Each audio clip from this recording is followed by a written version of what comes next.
mengukir para syuhada di jalan Allah adalah Siti Sumayyah radhiyallahu taala anha, saudara. Betul.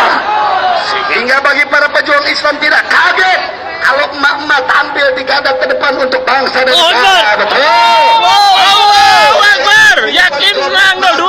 Allahu Akbar. Ada kegelisahan manakala ini kezaliman dibiarkan. Bagaimana nasib ratusan tahun anak-anak bangsa dan negeri ini? Betul. Betul. Saya bertanya, mama siap istiqomah? Siap istiqomah? Siap berjuang? Begitupun saudara kaum pria yang meninggalkan pekerjaannya masing-masing, yang meninggalkan tarbiyahnya di pondok-pondoknya, dakwahnya di majelis-majelisnya, dakwahnya di panggung-panggungnya, saudara. Cobalah datang ke tempat ini, saudara. Berjuta kali lipat ganda Allah lipat gandakan di dunia dan akhirat. Betul.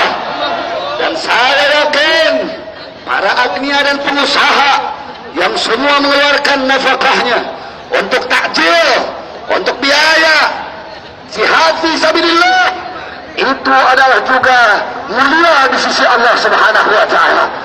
Saya bertanya, kita berkumpul di tempat ini mulia apa hina? Kurang kompak, mulia apa hina? Derajatnya tinggi apa rendah? Kalau besok terus ada mengatakan kita makar, peduli apa tidak? Peduli apa tidak? Kalau kita besok terus distigmakan radikalis, anarkis, peduli apa tidak? Peduli apa tidak?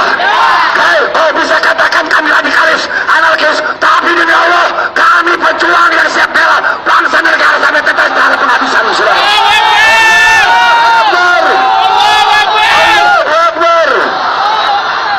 Sampai suatu saat nanti di dalam awail surat Al-Kahfi Allah tegaskan, orang yang tidak percaya kepada teriak pada malam hari ini, mereka akan menyesal dengan penuh penyesalan di dunia dan di akhirat, saudara.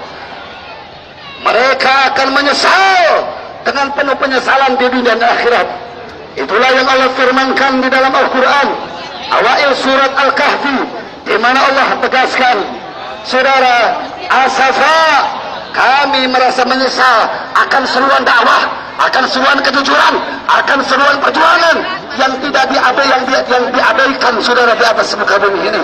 Oleh karena itu kita doakan, semoga yang berbuat curang segera Allah berikan hidayah dan taufik, yang berbuat zalim segera Allah berikan hidayah dan taufik.